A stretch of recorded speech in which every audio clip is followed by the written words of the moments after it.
This is 8.2, and we're going to work on the unit circle today, specifically converting between degrees and radians. So in the physical world, if you want to measure an angle, you measure it in degrees. And a full circle has 360 degrees. Anybody know why we picked that number?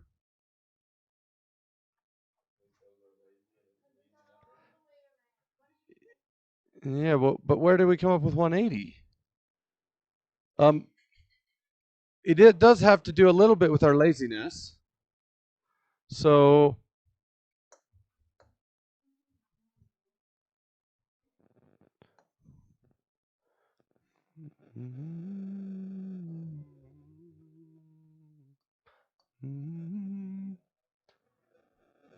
it's the Earth, right?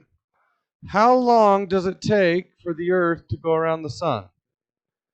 365 days. But 365 is not a very good number. So we decided in mathematics to pick 360. Why is 360 a better number? It's even, and 360 has a lot of factors.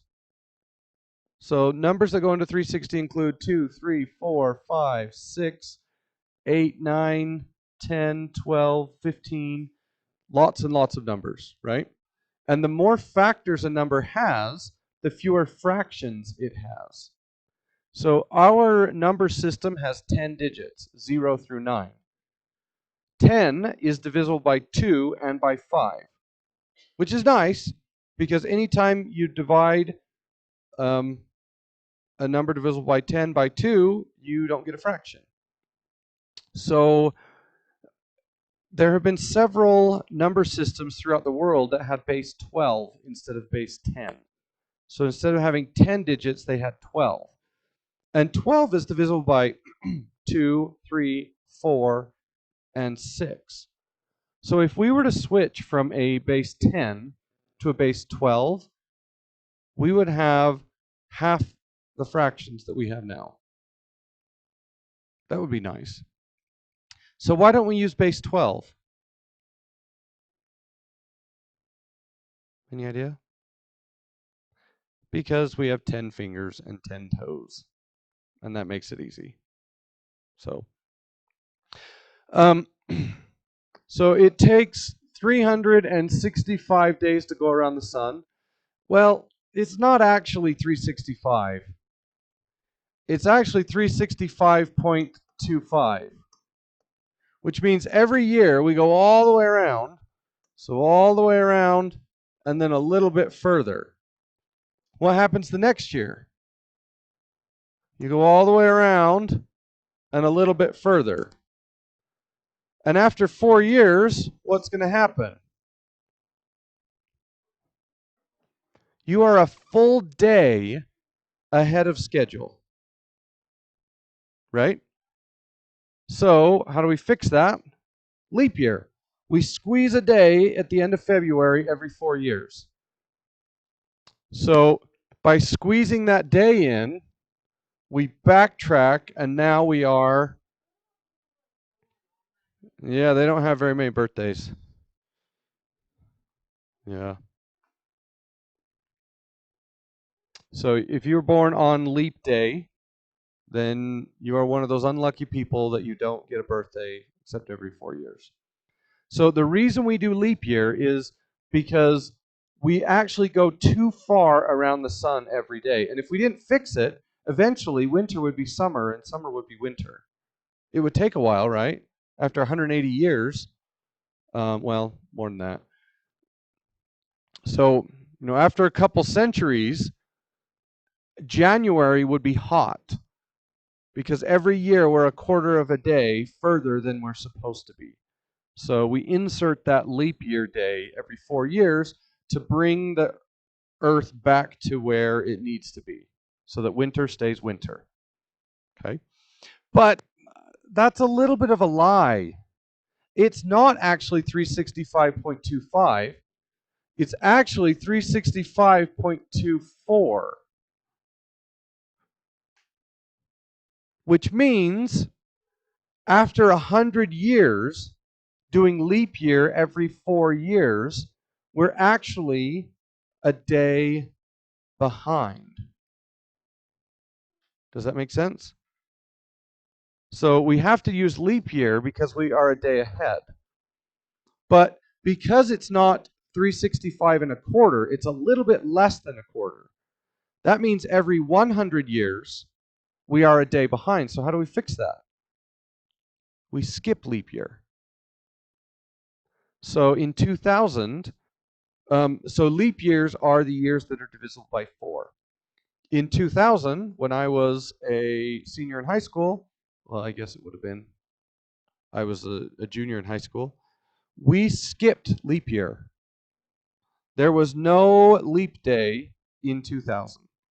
So if you were one of those unfortunate people born on those days, you skipped your birthday. So you had an 8-year gap between your birthdays. Just didn't exist. Yep. Okay. Well, it's not actually 365.24. There are a whole bunch of other numbers here, which I don't know what they are. So I don't know, I'm making them up. So there is a formula out there for when we skip leap year. So on the century marks, we skip leap year most of the time. But every once in a while, on a century mark, we actually have to have a leap year to fix it. Okay. You want to know one more weird thing about days? So a day is 24 hours, right? So we have decided to divide the length of one day into 24 hours. So the days are determined by midnight. Where are you in relation to the sun at midnight? Okay, you're asleep. Okay, but when it's midnight, where is your house in relation to the sun? It is pointing exactly away. So there's really no easy way to figure out what time is midnight, right? Because everything's based on the sun, and at midnight we're pointed away from the sun, and it's kind of hard to say I'm pointing away from the sun.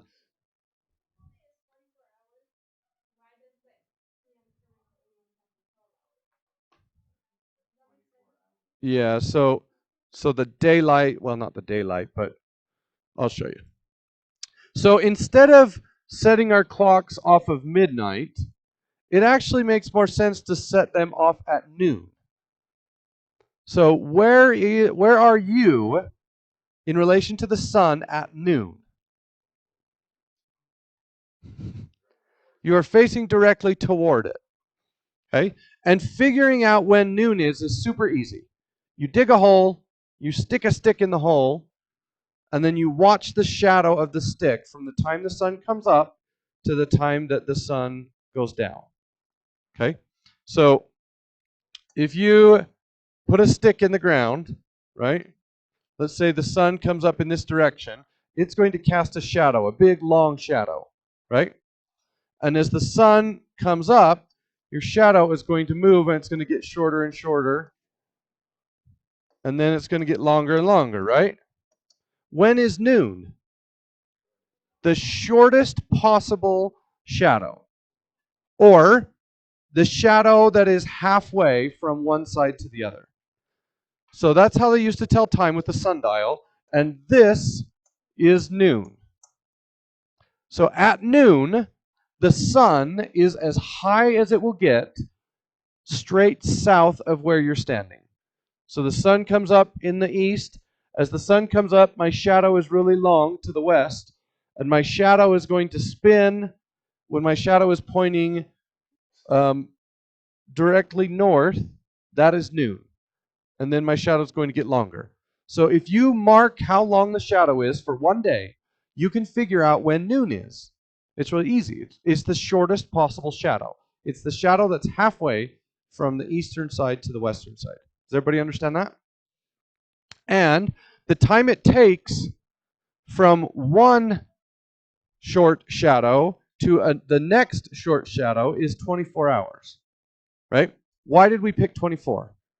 Because it's a nice number. 24 has lots of factors: 2, 3, 4, 6, 8, and 12. And the more factors a number has, the fewer fractions you can create with it. And we don't like fractions if we can avoid them.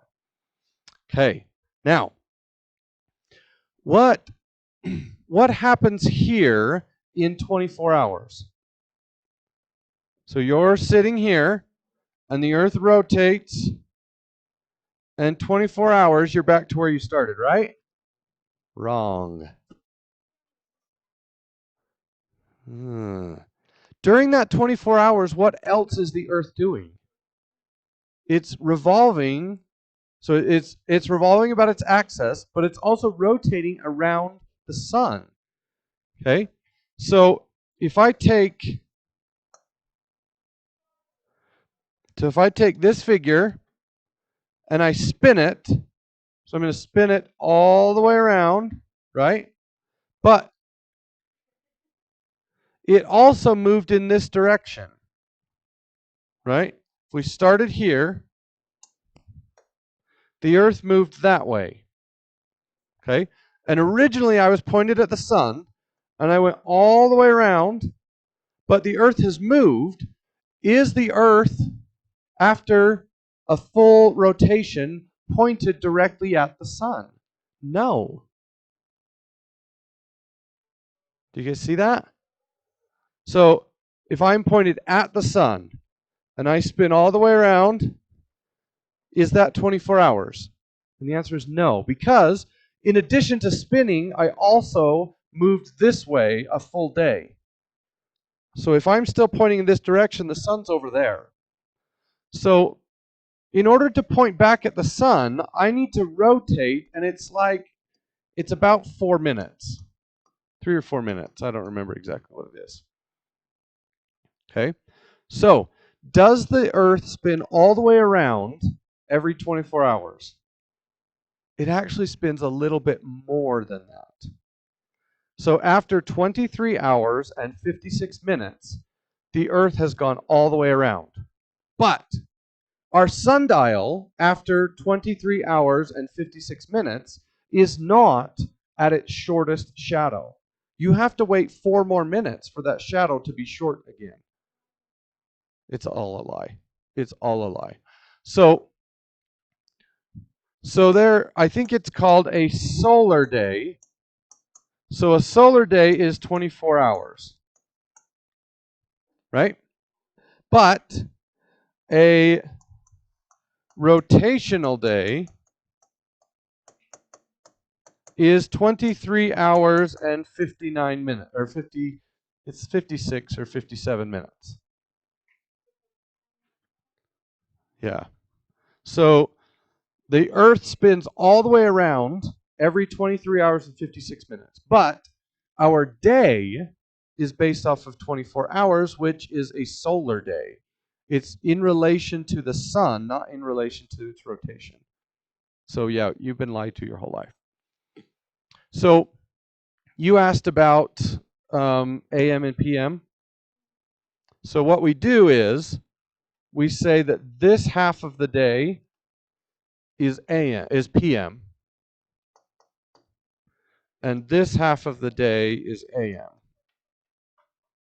So if we're rotating in this direction, noon we are pointed right at the sun. The PM hours are the 12 hours after pointing at the sun. And then the AM hours are the 12 hours after pointing away from the sun. And why do we do that? Because we like to confuse people. Military time makes way more sense, right? Yeah. Because, you got that date. They tell you meet at 3 o'clock, and you just assume they meant 3 a.m. And you show up, and they're not there. Sorry. Okay. So, in the real world, we measure things using degrees. And degrees make a lot of sense in the physical world. There's another way to measure angles, and it's called radians. And radians make very little sense in the real world. Nobody has a protractor that is labeled in radians. But in the theoretical mathematics world, degrees have some problems. So we've invented a second unit of rotation called radians. And it's a little bit weird. So if I have a coordinate plane and I were to put a dial on the positive x-axis, okay, and I'm going to spin in this direction, and we will call that direction positive, which is a little counterintuitive, right? You would figure that if you went against the clock, it would be negative, but that's not the case. So this would be 0 degrees. This would be 90 degrees. This would be 180 degrees, 270 degrees, and 360 degrees. Okay? And we label the quadrants accordingly. This is quadrant 1, this is quadrant 2, 3, and 4. And the reason we label them in that order is that's the positive rotation we've decided to use. Okay? We could have very well decided to spin the other direction, but we didn't. Okay? So which quadrant would 200 degrees be in? Be in quadrant 3. Okay? What about 400 degrees? What happens with 400 degrees, snowboarders?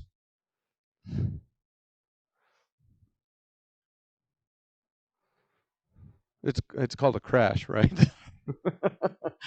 So 400 degrees would be a full circle, and 40 extra degrees, which we call a crash, right? So that would be in quadrant 1. You can also rotate in the other direction. What about negative 115 degrees? Where would that land? That would be in quadrant 3. Okay? Now, the other way to measure is called radians, and radians are based off of the circumference of a circle where the radius is 1. Okay? So a full circle in radians is 2 pi radians. But because we're lazy, we don't put radians. We just say 2 pi. So this rotation is 2 pi. How far would half of the circle be in radians? It would be pi. Okay. What about a quarter of a circle? Half of a pi, and we write that as pi over 2. Okay, what about 3/4 of a circle? Not pi over 4.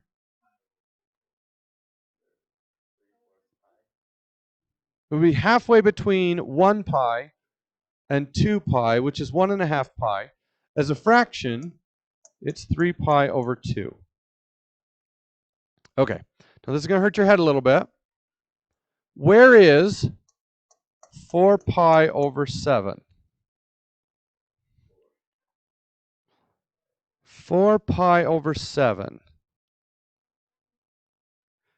No, it's going to be in 2. How did you get 2? It's bigger than 1/2, right? How do I know that 4 over 7 is bigger than 1/2? Half of 7 would be 3.5. 4 is bigger than 3.5, so we would be in quadrant 2. We're slightly bigger than half, and we're smaller than 1. Okay? What about 7 pi over 6? Where's that going to be? It's going to be in 3. How come?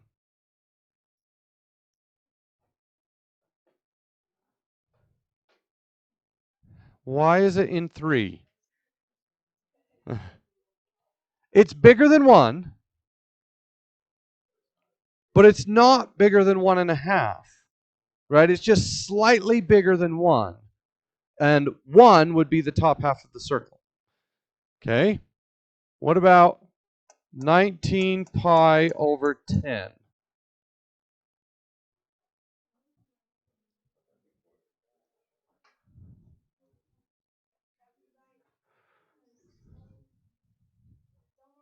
It's almost 2,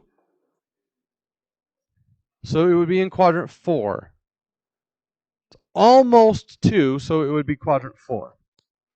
Okay. What about 8 pi, or sorry, negative 8 pi over 11? It's less than 1, but we're going in the opposite direction. So it would be quadrant 3. Right? It's not quite 1. We're going in the opposite direction. So it would be in quadrant 3. Okay. What about 8 pi over 3? It's more than 2. It's almost 3. So let's count this up. 1/3, 2/3, 3/3, 4/3, 5/3, 6/3, 7/3, 8/3. It's almost 3, so it would be in quadrant 2. Okay? So how do we convert between degrees and radians? That's what the assignment is today. We use this equality. 180 degrees is equivalent to pi radians. So let's say I had 100 degrees, and I wanted to convert that to radians. You have to choose one of these two conversion factors, pi over 180 or 180 over pi. Okay, which one do you pick? It's really easy. We want to get rid of the degree mark, so I need to choose the one that has degrees in the bottom. So I'm going to times this by pi over 180, and the reason I do that is so that I can cancel the degrees. Then I end up with the fraction, 100 pi over 180. If you stick that into your calculator, you're going to get a nasty decimal because pi is an unfriendly number. So instead, we're just going to simplify this. And then just stick the pi onto it. So what does 100 over 180 simplify to be? Well, I can cut out the zeros. Now I have 10 over 18. What goes into 10 and 18? 2. So I get 5 pi over 9. Now, if you're not good at doing that, you can use your calculator, which is on the wrong screen.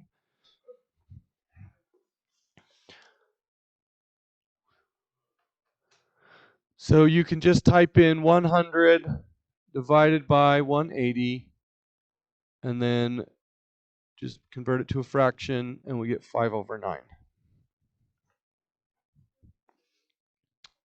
Okay.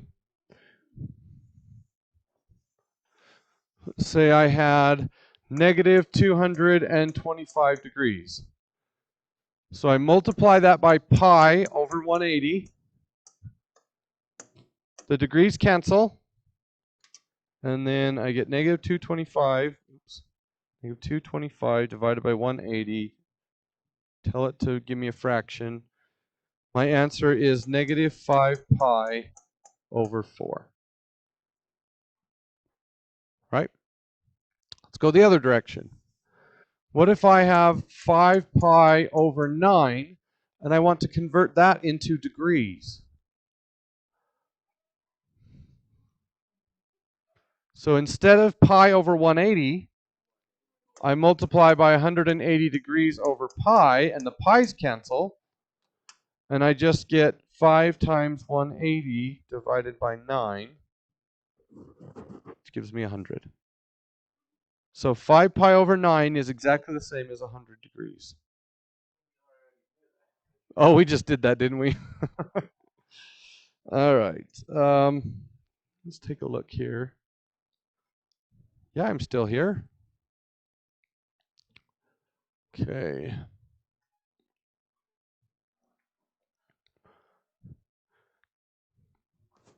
So Negative 11 pi over 4.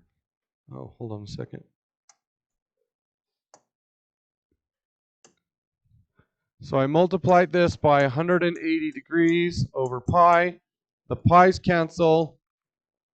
And in my calculator,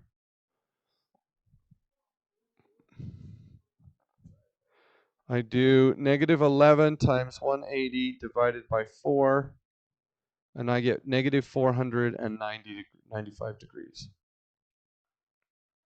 Okay. All right. So the last problem says, let's do B first. Coterminal angles are angles that land in the same position. So if I had 20 degrees, it would land in quadrant 1. But that angle is actually equivalent to 380 degrees, which is equivalent to 740 degrees, right? When we're dealing with angles in the coordinate plane, all we really care about is where we stop. We don't care how many spins we do. We don't even care which direction we spin. The only important thing is, where did we stop? And anytime two angles stop in the same position, they are called coterminal. If I were to spin backwards, I would get negative 340 degrees. So all 4 of those angles are coterminal. They all land in the same position.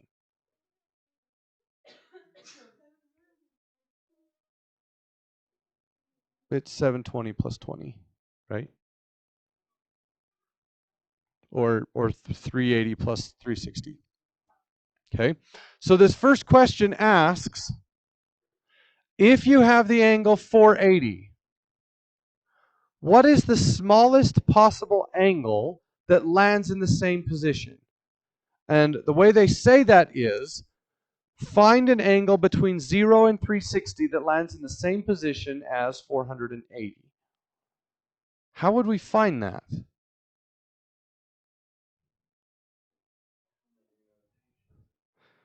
Do we care how many rotations it is? No.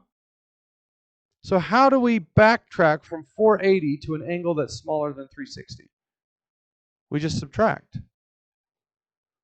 So I take 480 and I subtract 360 and I get 120. So 120 and 480 are coterminal. Okay. What if I had a negative angle like negative 189? Then I add 360. So negative 189 and 171 are coterminal.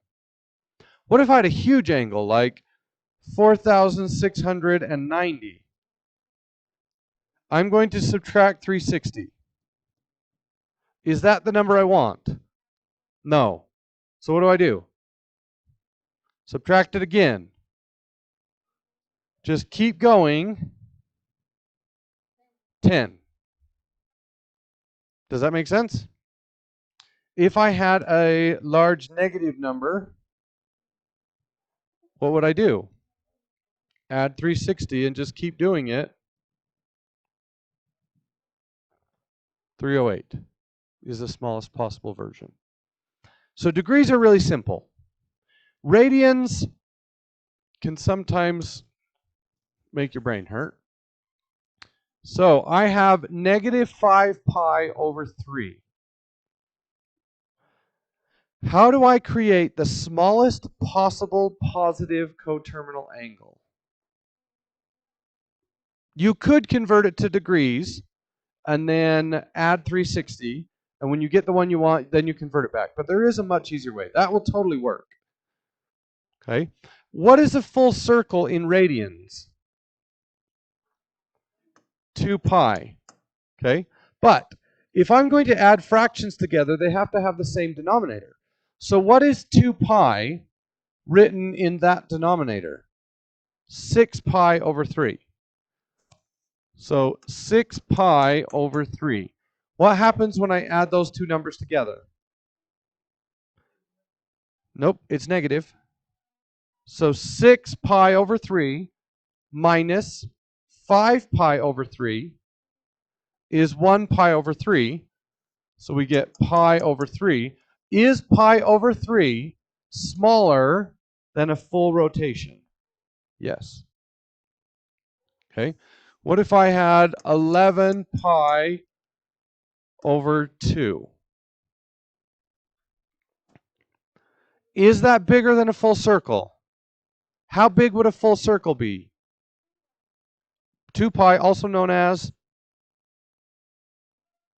in this case, what denominator do we want to use? We want to use the denominator 2, right? So what is a full circle when you're cutting the circle in halves? It would be 4 over 2. So I'm going to subtract 4 pi over 2. What is 11 pi over 2 minus 4 pi over 2? 7 pi over 2. Is that small enough? No, because it's still bigger than this. So I subtract again. So minus 4 pi over 2, and I get 3 pi over 2. Is that small enough? Yes. If I were to subtract again, I would get a negative number. Right? So the smallest possible version is 3 pi over 2. Okay. What about 35 pi over 6? What is a full circle in sixths? What is 2 pi written with the denominator of 6? It would be 12, right? What is 35 pi over 6 minus 12 pi over 6? 23 pi over 6. Is that small enough? No. So I subtract again. Minus 12 pi over 6. And I get 11 pi over 6. Is that small enough? Yes. If I subtract it again, I would get a negative number. Okay. Do you guys want to see another one of those? Yeah? Okay. Let's say 41 pi over 4. Not 41. We're looking at the 4. What is a full circle that has the same denominator as this? 8 over 4. And it's negative, so I need to add 8 pi over 4. What is negative 41 over 4 plus 8 pi over 4? Negative 33 pi over 4. So I need to add 8 pi over 4, and I get 25, negative 25 pi over 4. Is that the one I want? Nope, I need to keep doing this until I get a positive number. So 8 pi over 4. So negative 17 pi over 4 plus 8 over 4 is not negative 9 pi over 4. Add again, and I get negative 1 pi over 4. Add it again, and I get 7 pi over 4. That is the smallest possible positive number. So all of those angles, negative 41 over 4, this one, this one, this one, this one, this one, and that one, all land in the same position. They are all coterminal. All right? Okay. Get to work.